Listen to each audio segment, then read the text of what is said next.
Ngayon po ay lumabas ang mga dating kasamahan ni Master Sergeant Orly Gutesa sa trabaho bilang security consultant o security personnel ni dating Congressman Zaldi Esco. Nandito po silang lahat at gusto ko pong ipakilala sa inyo.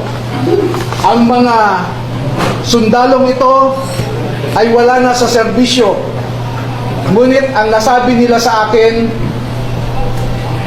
ito ang marahil na huling labanan na kanilang papasukin at gusto nilang magpakasundalo sa ating bayan.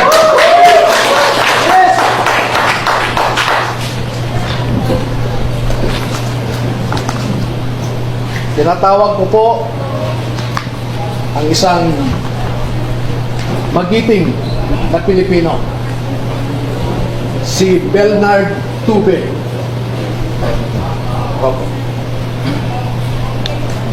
Si Ross, tumatanda na po. Si Rosbert Waupan. Si Benny Bulontate. Si Johnny Goodwan. Si Rodante Orbilio. Rainy Boy Julian. Christopher Esquivel. George Villalon Jr.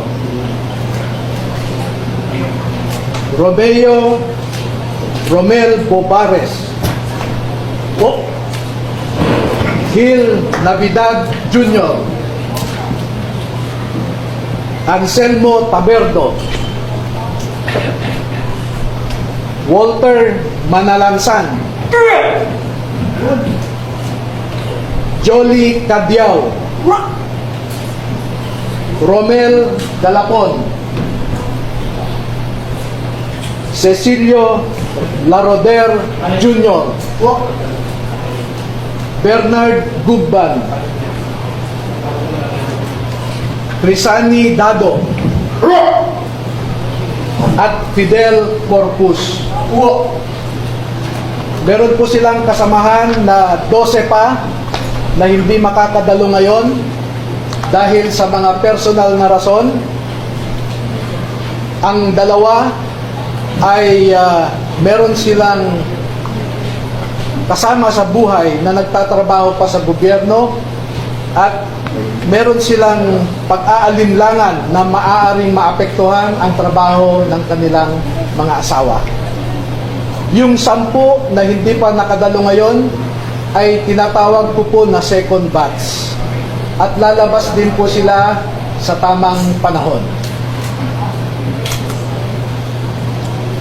Bigyan ko po kayo ng halimbawa ng nilalaman ng kanilang affidavit, ang proseso po kung paano ninakaw ang pera sa kabal ng bayan ay pwede natin ilarawan sa prosesong ito. Marami pong contractors sa buong Pilipinas na napromesahan ng proyekto at hindi pa nila nakukuha ang kontrata ay nag-uumpisa na silang mag-remit kay Ginoong Saldico doon sa kanyang bahay sa Valle Verde Phase 6 sa Pasig City. At daan-daan na maleta ng pera ang dumarating doon. Merong employee si Ginoong Zaldico na binibilang ang mga pera na dumarating sa Valle Verde 6. Pagkatapos nito ay binabalik nila sa maleta ulit at dinadala sa penthouse ng Horizon Homes sa BGC. At mula sa Horizon Homes, doon na manggagaling ang ibinibigay sa iba't ibang mga politiko at mga personalidad sa ating lipunan.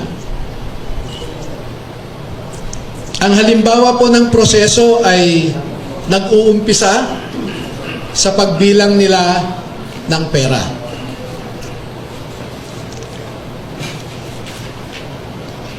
Ang susunod po,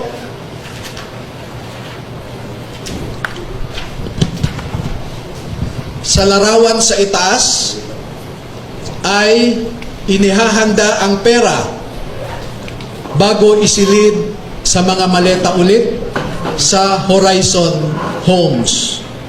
At yung larawan sa ibaba ay isang halimbawa ng pag-deliver ng pera sa bahay ng isang mambabatas.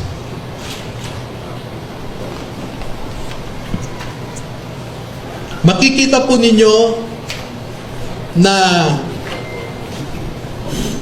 may nangyari kay Master Sergeant Gutesa. Sa aking tanggap na impormasyon ay napilitan siyang mag-execute ng isang affidavit na kung saan ay sinasabi niya na hindi siya kasali o wala siyang nalalaman sa mga pagde-deliver ng mga mali-malitang pera.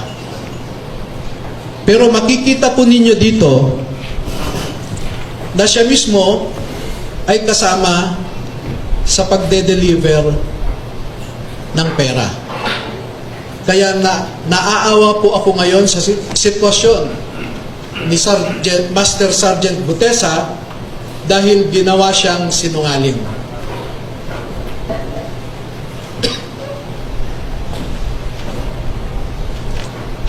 Meron pong iba pang mga larawan na sa tamang forum later ay maglalahad pa kami ng karagdagang mga ebidensya. Pero ang pagde-deliver nila ng pera ay gumagamit ng eroplano,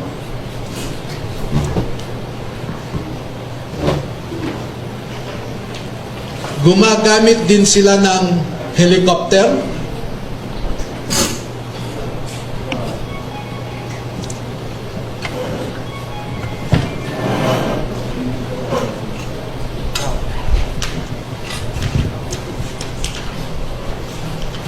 at ganito po ang mga dinideliver sa mga bahay ng ilang mga mambabatas.